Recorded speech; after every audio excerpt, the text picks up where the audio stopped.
stand and pledge allegiance to the flag, please. I pledge allegiance to the flag of the United States of America and to the republic for which it stands, one nation, under God, indivisible, with liberty and justice for all.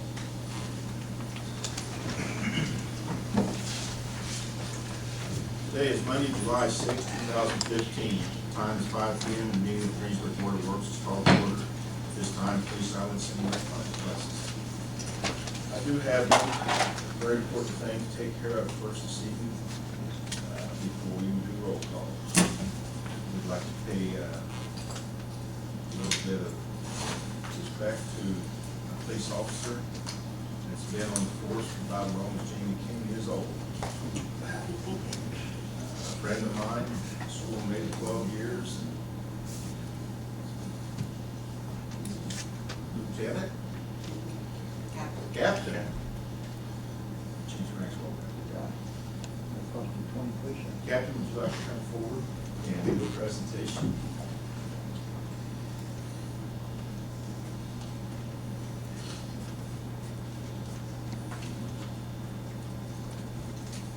Chief, how you doing? Fred, I'll read what this says. No good in case you need your glasses, but with sincere gratitude for your dedication of serving and protecting the citizens of the city of Greensburg for 40 years. We truly appreciate it and we're thankful. Thank you.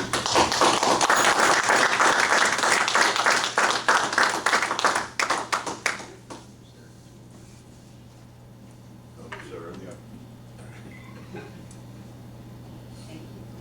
And come back at 7 o'clock.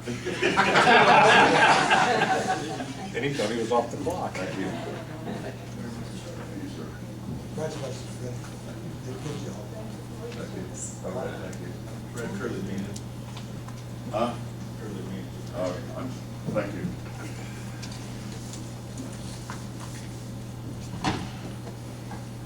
Roll call, please, Sarah. Steve? Here. Linda? Here. Bob? Here. Jean? Here. I'm here too. Mayor? Approve the minutes for the June 1st meeting last month. Are there any additions or corrections for it? Hearing none, I would entertain a motion to approve them as you received them.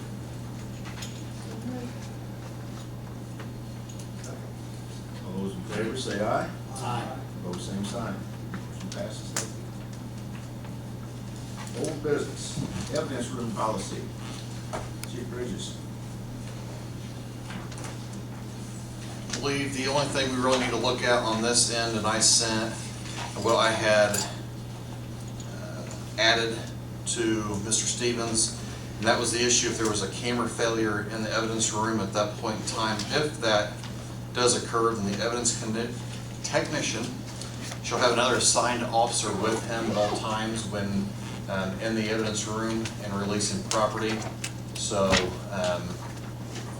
that it should be the last page underneath H is the only thing, because I think we agreed to accept all the other changes that we brought up the past couple of months. So, and I would just let the board of works know that I reviewed the language that the chief sent over to me, and I didn't have a problem with it. I thought it accurately encompassed what was trying to be accomplished there, and it gives us a backup system if for some reason that camera is not available and we've got two sets of eyes. So I was fine with it. So Brendan, will this have to be incorporated into the job description and sign off on it? That they read it and understand it? yes. And that will be something that we'll be discussing probably a couple months down the road on if we still want to look at doing the part-time evidence technician, because the one that was looking at taking it over on the force resigned. So One thing then I would suggest to add to this, if the board agrees, is a sign-off sheet on it, signature, date, that they read it and understand it. yeah. Right, not the only thing I want you to. Sure. That wouldn't be on this, though, would it? Would that be on like a training register or something like that? Probably How do go you, in. how do you maintain your other training? I would say registers? what we normally do with any type of job description is the ones that have been set by the city. Once they're promoted or accept that position, then they get that job description and they sign off on the back. Okay. So that's what we normally do with our current job descriptions and stuff, is we just include all that. And I guess this could be included into the job description that, I have a job description done for the property technician, when it comes to that, like I said, we'll have to review. But Do officers sign receipt of a handbook or something that includes? they all do of get this? SOPs. And what happens with, once this is voted upon and approved, then I will go back tomorrow and attach this to an email and have all officers include this into their SOP book. When officers first get hired, they're given an SOP book. They sign off on that SOP book, that they have read the entire book.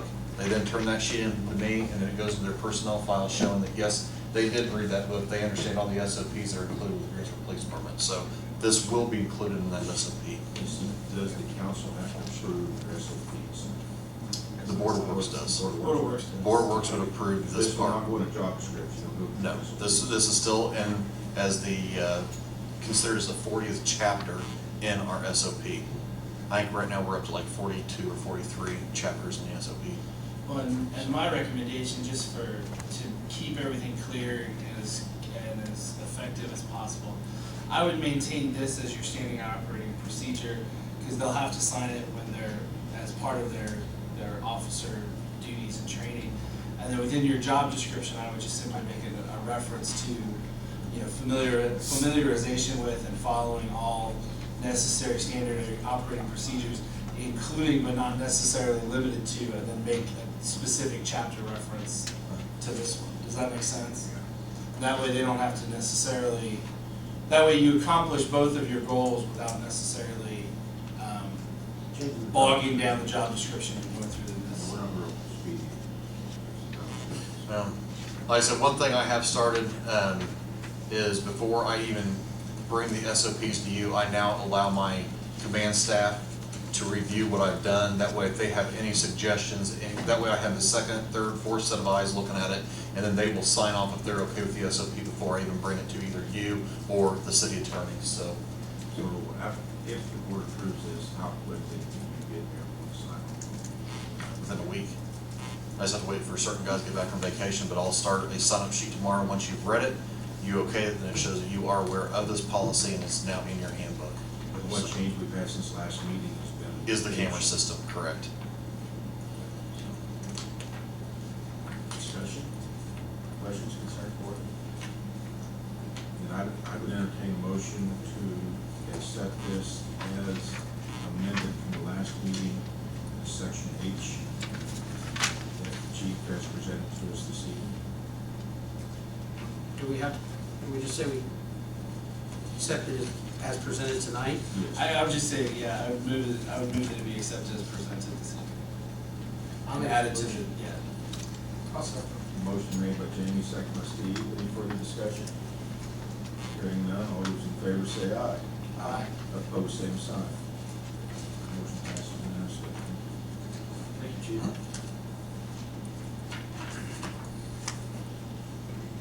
Business, Diane Beggs. Diane. Good evening.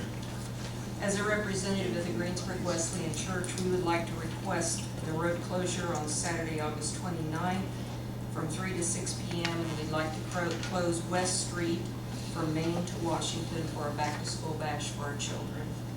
I have talked to the street commissioner and the fire chief and the police chief, and they don't have any problem It's the with same as this. you did last year, right? Yes, yes. And last year, I think we discussed the barricades and everything. We use the proper barricades, and we will check with the owner of the lot where the marsh store is and make sure that he's aware that that one exit, and we have not had any problems in the past with that, so. Any questions for us? Any question, I entertain a motion to accept the request for the road closure on Saturday, August 29th, 3 to 6 p.m. West Street, Main Street, Washington. So moved. Motion made by Jamie, second by Linda. All those in favor say aye. Aye. Opposed, same sign. Thank you. Good night.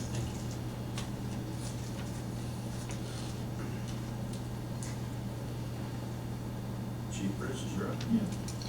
Fair representative. Fair representative. Is there a Oh, fair missed representative that, here? missed that. We're supposed to Representative here for be, the road saw somebody today you're supposed to Given that it's Sunday, they probably keep it approved.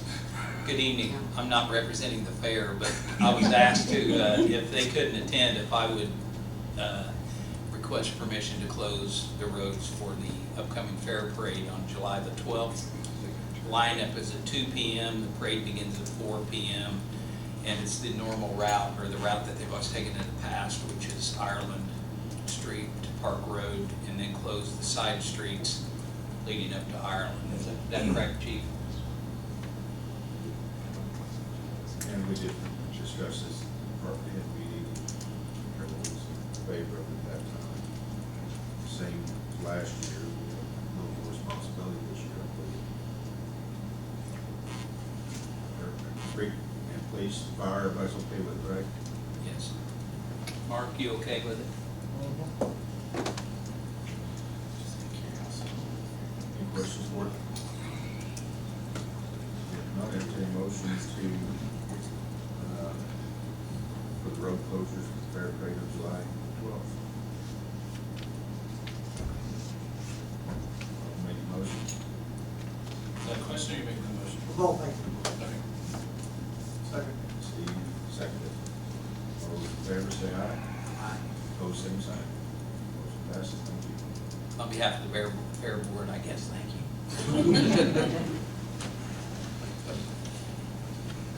Chief, you're up, yeah, Chief Bridges.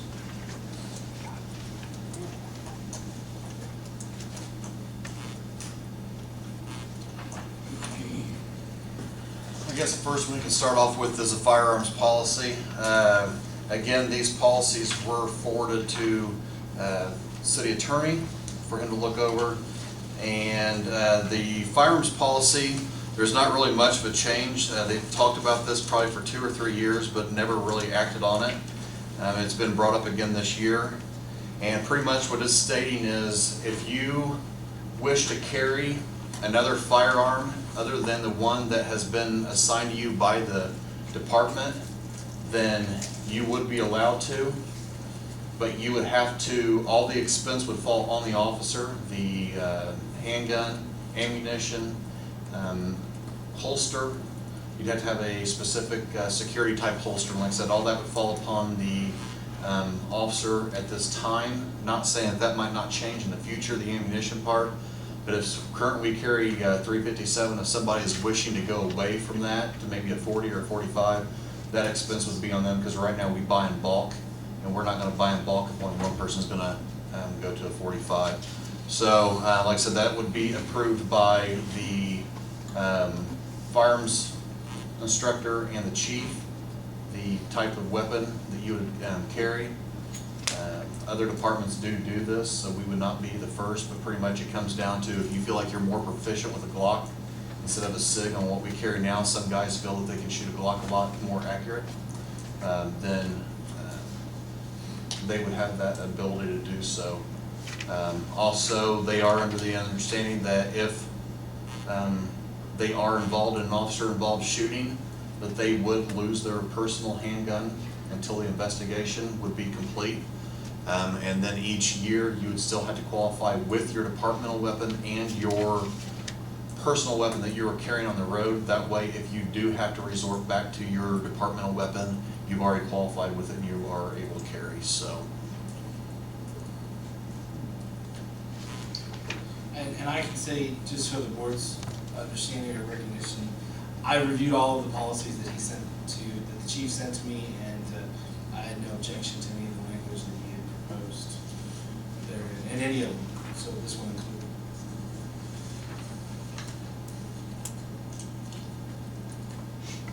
Do you want me to go to the next policy, or you want to? Well, do you have any questions on it? Yeah.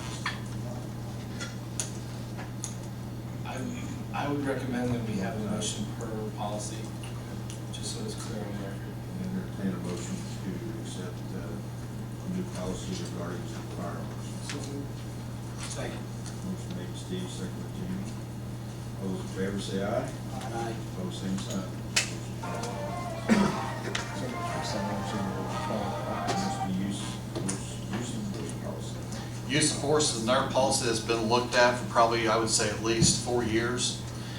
We are one of the last departments in the state of Indiana that still has the older type use of force policy. And what that is when I first started and when I was a DT instructor, when you went through PPCT, you always had levels of the force and continuum. And on each side, you had anywhere from 5 to 7. So if an officer shows up to the scene, the first would be the intimidation or the psychological reaction of the person you're dealing with. That can go up to deadly force at a second's notice. So instead of officers thinking that they have to climb the ladder to get to one thing, what this new use of force policy is going to do is it's just pretty much stating that the officer is to use the necessary force that he has been trained to do and to deal with the situation that you're handed. So pretty much this use of force policy is going on pretty much to the officer, not the city. The officer is going to understand that he has to use the use of force that he has been trained for and that. So like I said, it would be more on the officer and the defensive tactics instructor. So if something goes to court, these two would be the one that would go to the court and say, okay, this is what our policy is, this is why we act in accordance to what we are.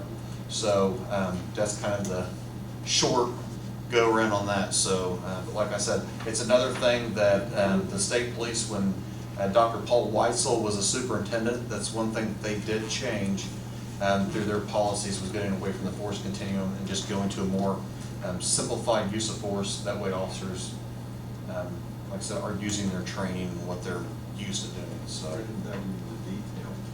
What kind of change is there actually from what we have right now? I mean, what is it now?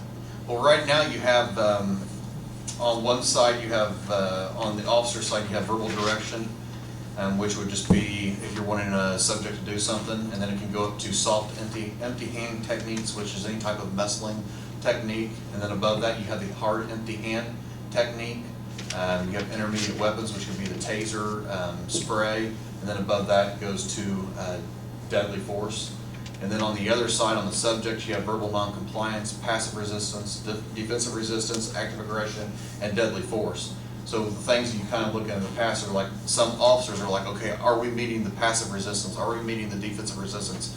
Instead of just knowing the basics and knowing what you can and can't do, it's just limiting officers having to think of, okay, what do I need to meet on this end? So, So there will have to be additional training here, right? which has already taken place on our department. We have actually, and there's equipment that will be asked to be purchased in the future for more hands-on. As we see what's going on right now around the country, use of force is a large topic with law enforcement. So we're wanting to make sure that we are ahead of the game. The defensive tactics instructor that we do currently have is very knowledgeable. He studies this stuff, he knows it. And we currently do defensive tactics anywhere from 3 to 4 times a year, both classroom and practical. So, and it covers just a variety of situations. So we're actually going to kind of step it up a little bit to add in situations. That way, if we are faced with something, our training will better serve us, I believe, in the future. So we're just kind of getting ahead of the game on a lot of this. And of course, with body cameras, once they come in, that's going to be another thing that's going to help an officer in this use of force. So, I would also say, just from a legal standpoint, my recommendation is to shift to this different use of force policy. It's it is an ongoing legal issue as far as what the definition of sufficient use of force is, but from a standpoint of the jurisprudence and just general presentation of evidence and the ability to put criminals in jail, this is a better standard, I think, because it takes out a lot of the argument with relationship to trying to put it into an appropriate scale. So from a legal standpoint, my recommendation is to use the updated use of force policy that the chief has drafted.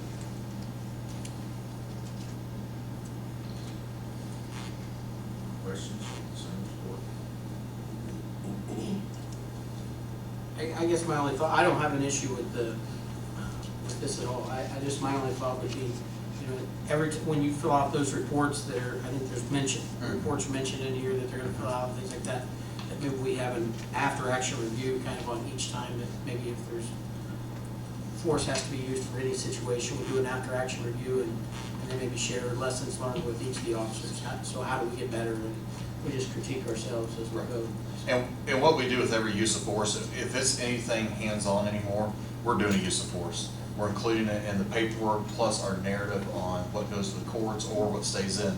All of our use of force reports are reviewed by the shift supervisor and our defensive tactics instructor, and then it goes to the chief for the final review. And then once everything's signed off, it goes into the file for use of force, and we've had those for years. So those are all kept.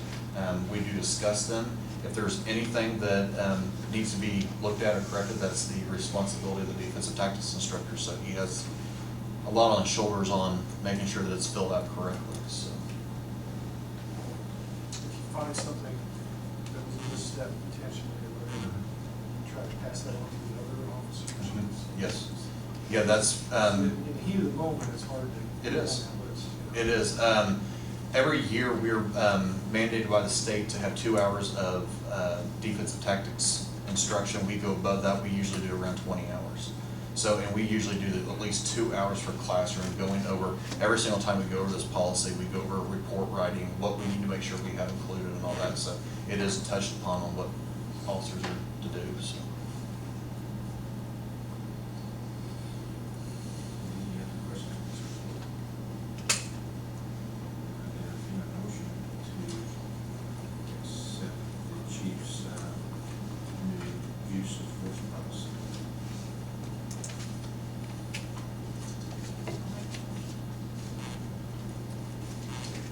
Make the motion, I'll second it. Any further discussion here? If not, all those in favor, please say aye. Aye. Opposed, same sign. Vote is unanimous. On to the awards recognition policy. This would be a new policy to be put into effect. Pretty much all this is stating is if an officer performs a certain duty to where it goes above and beyond, there's certain classifications, I believe there's 8, then the officer could be recognized. What the chief would do would make a 3 or 4 member board, an awards board, and if there was a recommendation, if an officer saved somebody's life or something like that, then they would receive some type of an award and recognition. This would go in their permanent file, and that it's more of a morale-based thing. So it would go into their permanent record and that. So like I said, it's a new policy, and that. And then if somebody on the board is up for an award, then they would be replaced with somebody else. And if it's a major award, then my thoughts were they would be recognized in front of the either city council or board of works for their job performance and their recognition. So. See anything wrong with that? Questions, concerns, board? This question, issue the ribbon for the. You'll be issued a ribbon and a medal, depending on what, I think the top 3 would be a medal and a ribbon. The ribbon would be able to be worn on a Class A uniform. The medal, of course, would just be something you keep at home in a keepsake type box.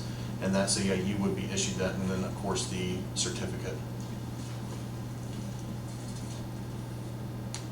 Anything else? Any motion to accept the chief's request for the awards recognition policy? Wording of the word, you do not say Class A. I do not read this.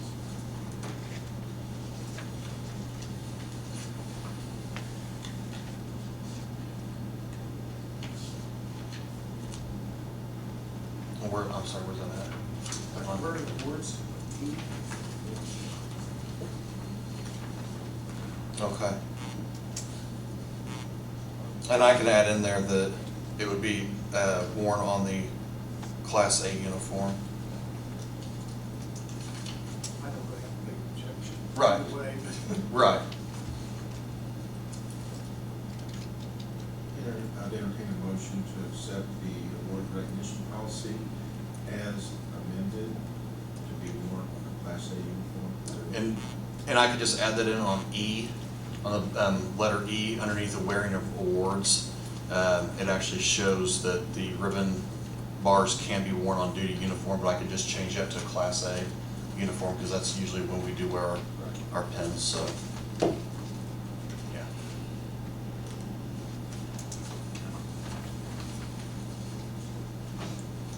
Motion. I'll make the motion. Second. Okay, Amy second. Any further discussion, board? Hearing none, all those in favor say aye. Aye. Opposed, same sign. Motion passes unanimously. Next thing here, you can see where we pass resignations. First off, of course, was the very first thing. Captain Huser is retiring after 40 years. His last official day will be July the 15th. Work day will be July the 14th. So he will be finished next week. And then after that, we have the resignation of Jordan Craig, who accepted a position with the Indiana State Police. So he is currently finished off the books, and he's at the academy currently for the Indiana State Police. So, and then the second resignation is from Bobby Zaffe. He has resigned and went back to a previous employer. So, and he is now officially off the books also. So, Any questions on resignations? Why?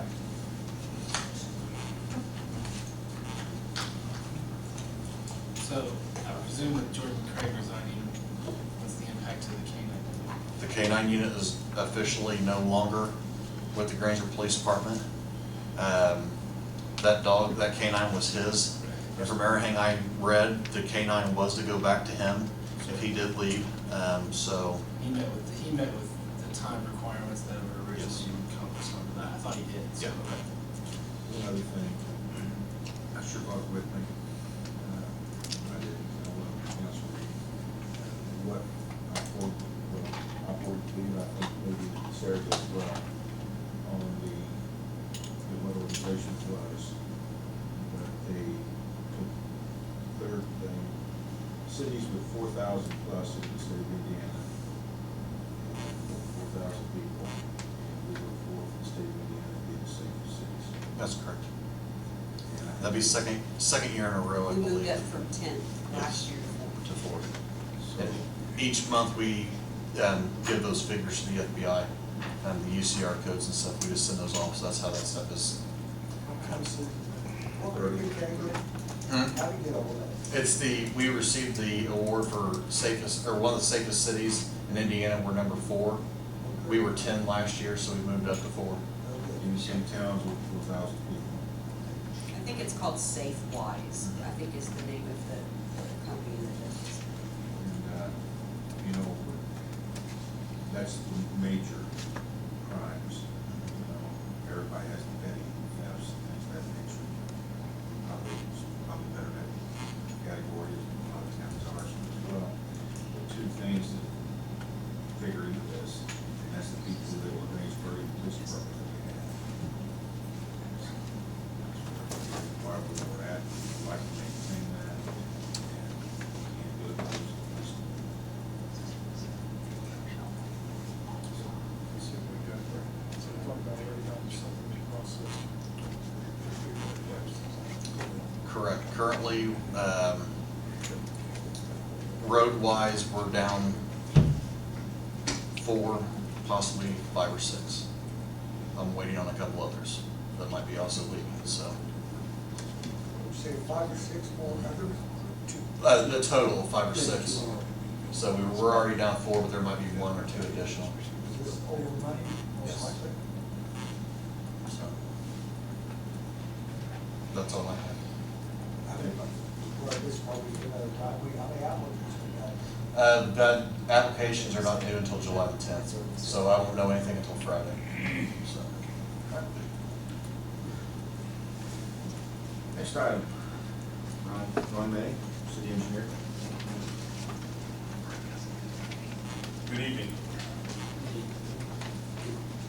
have with me tonight a replat of Seneca Landing subdivision. That subdivision is located on the northeast corner of the intersection of Moscow Road and our new Veterans Way. When right-of-way was acquired for the Veterans Way project, the owner of the two lots on what was then County Road 150 North donated a 70-foot wide strip of ground to the city for the Veterans Way project. And in return for that donation, the city agreed to work with the owners of the property to replat lots 1, 2, and 3 of that subdivision.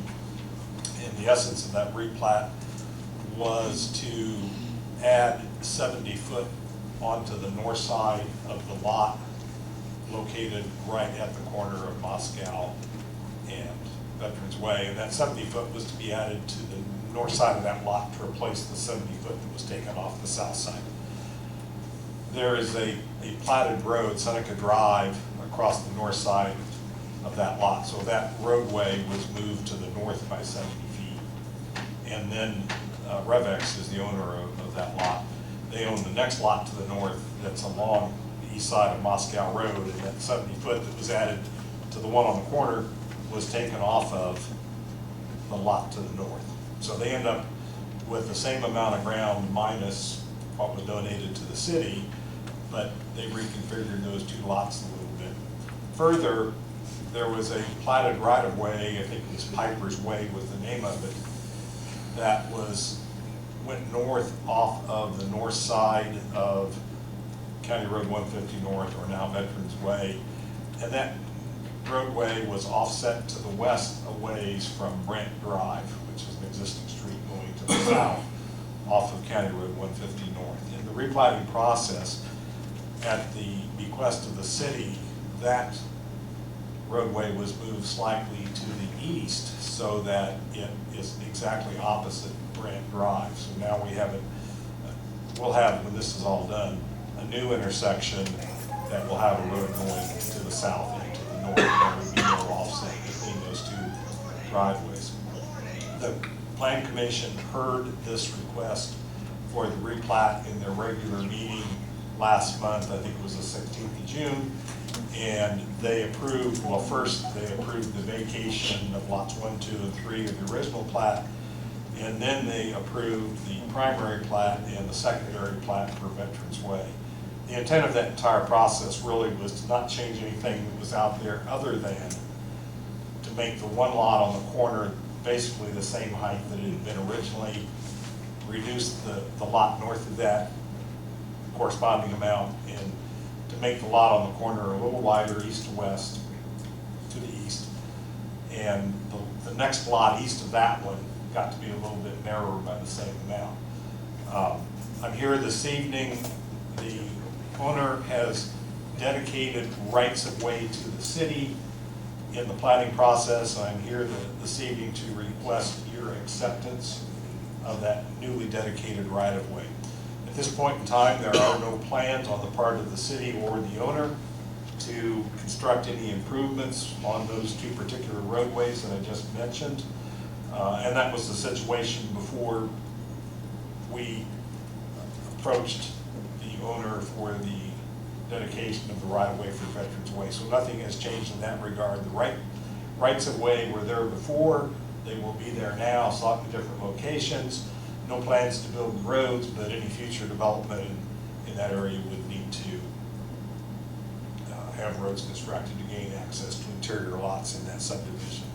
I might point out too that this subdivision was originally platted in the county prior to the city having annexed the ground.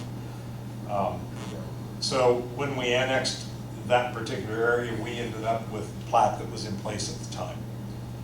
So my request of you this evening is to sign the acceptance of the dedication of the right-of-way for the Seneca Landing replat.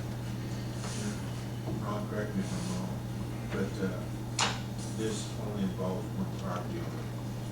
They own all the property that should be The three lots that were modified all belong to Revex LLC, who is affiliated with Citizens Union Bank. And I think they acquired this in a manner they probably wouldn't like to have acquired it. The bank's been good to work with. Dedication, planning to us. And just checking for backgrounds, which boundaries what they wrote would be. So milestone. No cost at all. Well, not at all. Is there any cost to us rearranging this? We waived the fees for the replat. We're paying for the surveying work for the replat, but other than that, no. Again, they did donate a 70-foot wide strip of right-of-way for a length of, I don't know how far it is, 3 blocks, 2 blocks, basically. That's fair. It was a, We have a little investment, but it's a really good trade. yeah, everybody invested in the improvement of this area. So you would need a motion to approve to accept the right of way. And if you need a motion to accept the deed of dedication, to deed of dedication for the right of way, acceptance motion.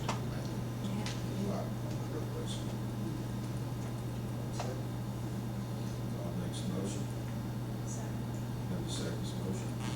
Is there any further discussion? Hearing none, all those in favor, please say aye. Aye. Opposed, same sign. Motion passes unanimous.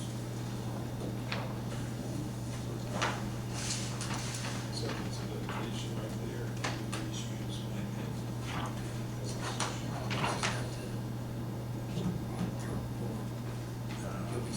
Yes, sir. You here for the fair board? You're good to go. Okay, Everything's done for you. super, thank you much. You're welcome. That's the way I like it.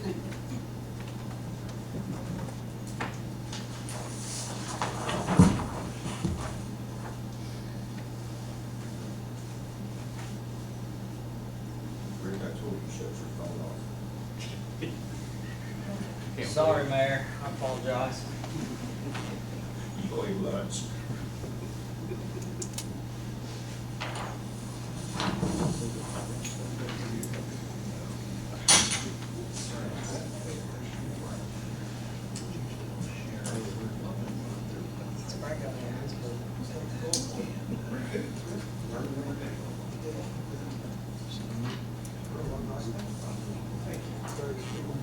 You have?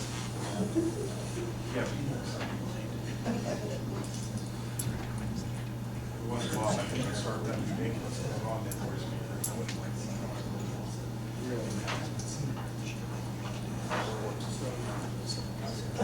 Mayor side, yeah. Special meeting time. Wow, that's scarce.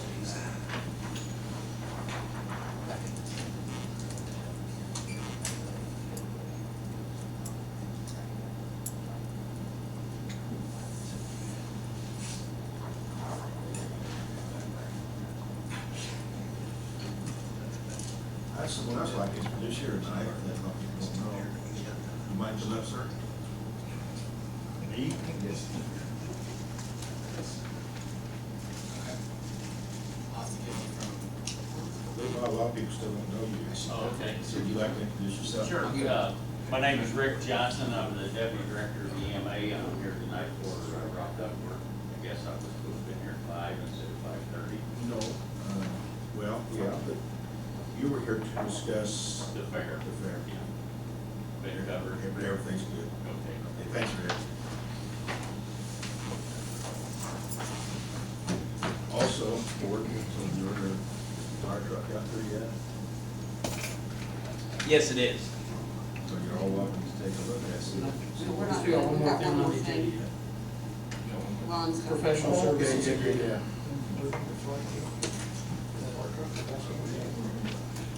We're on special service agreement for Barachel Lane Connectivity Trail.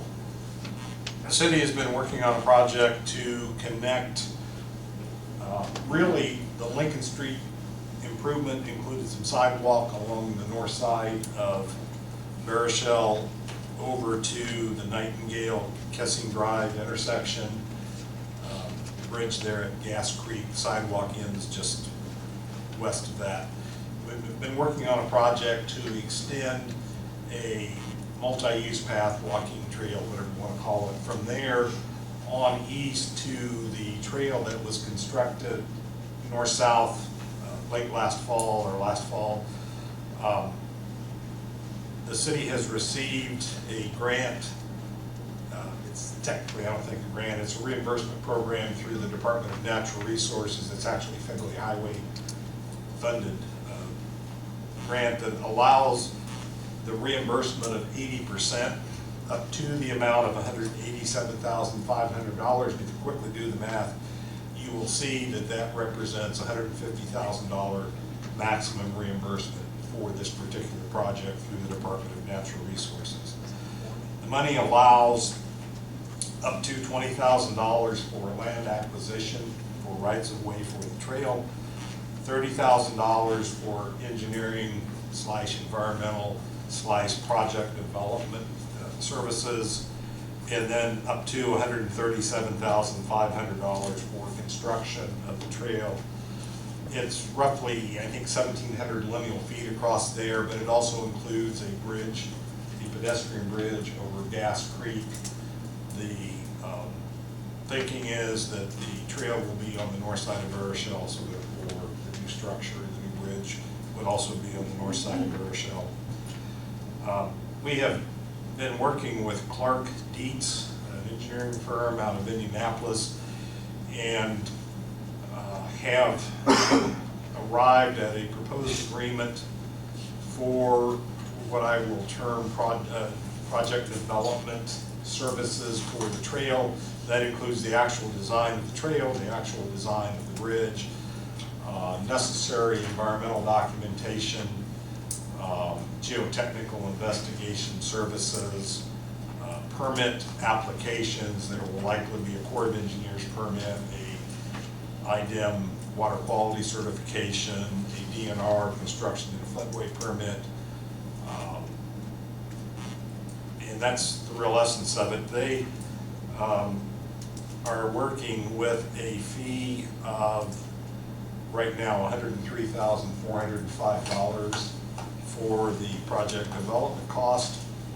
My qualifier is those are the basic services that we believe we will need to develop this project. However, there are potentially some other things that will come along. As an example, we are hoping to be able to obtain the IDNR construction and the floodway permit based on the opening size for the adjacent bridge carrying Barachel. If DNR requires that we do hydraulic modeling to size that structure, there would be an additional engineering cost for doing that. We are anticipating doing the minimal historical preservation section 106 documentation, which is a finding of no effect, no historic effect for the project. If DNR, Division of Historic Preservation and Archaeology, finds that there is an effect, then there would be additional services needed to fully document the historic impacts. There's a few other things. If we had to do everything, we're looking at fees around $137,000. But right now, we're taking the optimistic approach that for $103,000 to $104,000, we can get the design in place and get all the necessary documentation for approval of federal funds. In addition to these engineering services, there are a few other things that are not included. One is the acquisition of the right-of-way.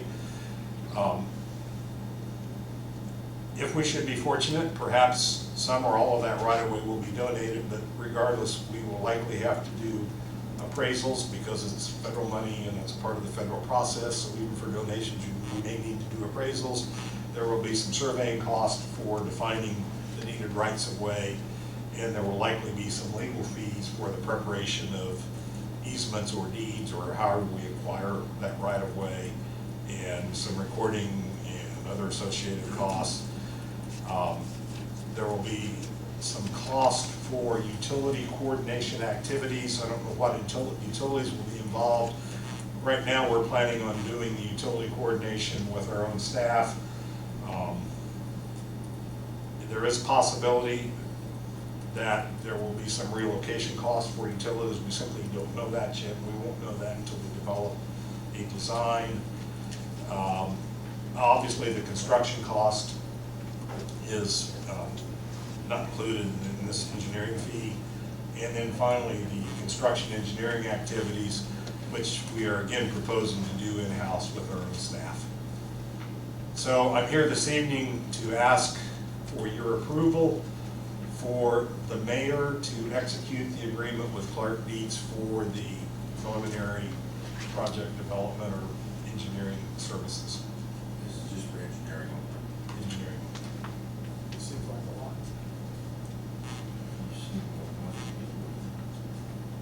It does seem like a lot. I don't disagree with that. We've worked with the firm. We started out at $148,000, I think. We took a little bit of service out. We got them to help with a few fees. That's where we are. The sad reality is that free federal money has a cost. And there are costs associated with the environmental documentation, with the historic documentation, some of the permitting.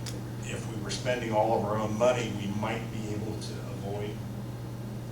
But if we want that $150,000 federal dollars, then this is the cost of participation in the game.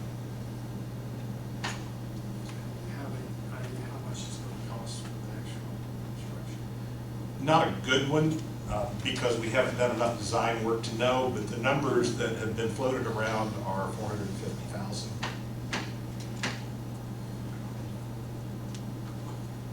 And the way you look at it is investment for the future. Young people, that's what they want, possible as less apartment dollars.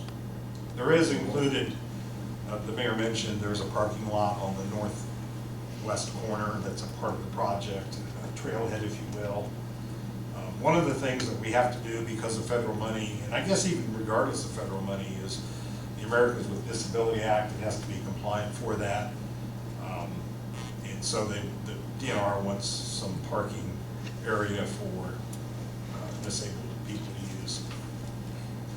And that's part of this project, and that's in that number that I threw out there. I don't know how good the number is. I think I heard $50,000. You expected to receive $150,000? The maximum cash receipt through the reimbursable program is $150,000 from DNR. So then, the walking path has some funds from somewhere else beyond that. The city would have to come up with a difference. Whether it be rainy day, riverboat, or $600,000. Yep. and we just. Or it could be a little more. We're playing with the $450,000 until we get a preliminary design done. It's pretty speculative right now. It's the kind of number that kills. The bad thing, the disproportionate thing is the bridge and the parking area adds cost. It's included in that number. Construction. The construction of the parking area and the construction of the bridge. Where would the parking? On the northwest corner of the intersection of Nightingale and Barachel. The city owns that piece of property. By the red house.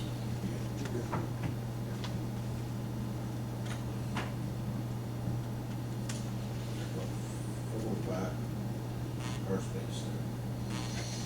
I've seen the number and I don't remember. I was thinking even 6 or 8. That's a part of our grant. It dictates how many spaces we're going to provide. Of which I think 2 have to be accessible, what we call accessible. Once all the engineering is done, is there a time limit on of any kind when it has to be completed? Yes, and I can't tell you right off, it's by 18, I think we have to spend all the money. 2018. Actually, we have to spend the 150,000. We technically would not have to be done with our construction by then. But I'm sure DNR would be a lot happier, we probably would be a lot happier if we could drag this thing out further. Is this the last part of the trail? I mean, This is an additional part to the trail. Are they part? This is an addition to the existing. Yes. This is connection.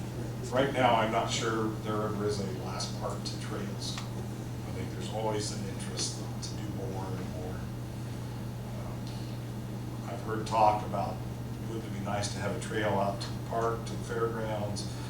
I've heard talk, This long, how many years, actually? yeah, connecting the middle school to the trail that was built last fall.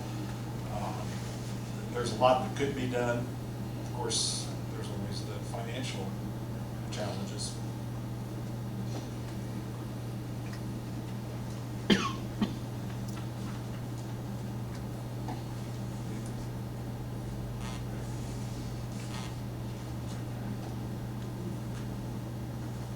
Now, you know, when I sign off on the whole cost. That's usually nice for some time limit, once this is done. You said the city right now is going 450 or whatever it is. So we gotta come up with 103 or 140, depending. I think Steve, 450 is probably not unreasonable. We'll go about for the engineer. The engineering cost is what we have to come up with now. Yes. 450 is the cost for construction. I think the total is gonna be close to 600. I don't know what the total is gonna be, but my budget number is 600,000 for the whole thing, minus 150 from DNR/Federal Highway. So the out-of-pocket for the city, I think, could be 450. What I was asking was how, is there a time when the city has to go with the 450? After you do this engineering?